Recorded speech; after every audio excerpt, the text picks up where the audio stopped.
আমি সঠিক সময় এলেই এত কিছু হতোই না। আজ আমার কারণে এই জ্যোৎস্নার বাবা সমাজে তার মান সম্মান খুইয়েছে। জ্যোৎস্নাও নিশ্চয়ই আমাকে বিশ্বাসঘাতক ভাবছে। আঘাত পেয়েছে জ্যোৎস্না। বিশ্বাস করুন, পলাশপুরের রাজকুমার বা রাজমাতা এখানে কাউকে পাঠাননি আপনাদের নিয়ে যেতে। নিশ্চয়ই কেউ পলাশপুরের রক্ষী সেজে এসে আপনাদের ভুল বুঝিয়েছে, আপনাদের মিথ্যে বলেছে।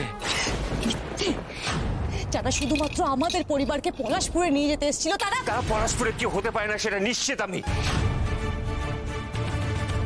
আপনি জ্যোৎস্নাকে ডাকুন। দেখুন, আমি ওকে সবকিছু বুঝিয়ে বলছি। হ্যাঁ, আমি মানছি আমাদের একটা ভুল হয়েছিল, ওকে না জানিয়ে আমরা চলে গেছি। আপনি জ্যোৎস্নাকে ডাকুন। আমি জ্যোৎস্নার কাছে ক্ষমা চাইব। জ্যোৎস্না বাড়ি নেই, সে সকালে বেরিয়ে গেছে ফুলিকে নিয়ে। কোথায় গেছে জ্যোৎস্না? জ্যোৎস্না এই আঘাত সহ্য করতে পারেনি, আপনাদের বিশ্বাসঘাতকতা সে সহ্য করতে পারেনি। আপনাদের নিয়ে তার মনে হাজারো প্রশ্নের ভিড় করেছে, তাই সেই প্রশ্নের উত্তর পেতে সে আপনাদের রাজ্যের দিকে গেছে।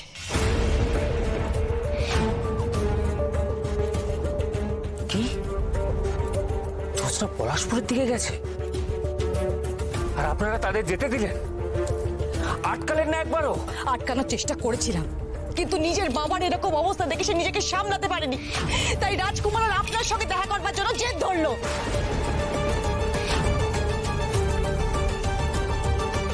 দুটো মেয়ে এতটা পথ যাবে, পথে ঘন জঙ্গল পড়বে। যারা পলাশপুরের রক্ষী সেজে এসেছিল, যারা আপনাদেরকে মিথ্যে কথা বলেছে, তারা তো ফুলি আর জ্যোৎস্নার ক্ষতিও করতে পারে।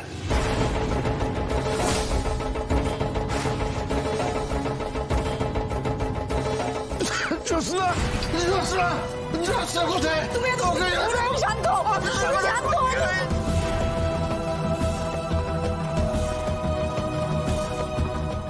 না না না না, আমাকে এক্ষুনি ওদের খোঁজ করতে যেতে হবে। আমাদের মেয়ে দুটোকে রক্ষা করো। আপনি চিন্তা করবেন না, আমি বুঝে গেছি এটা কাদের কাজ। আমি ঠিক ওদের খুঁজে বের করব। আমি থাকতে ফুলি আর জ্যোৎস্না কোনো বিপদ হতে দেব না।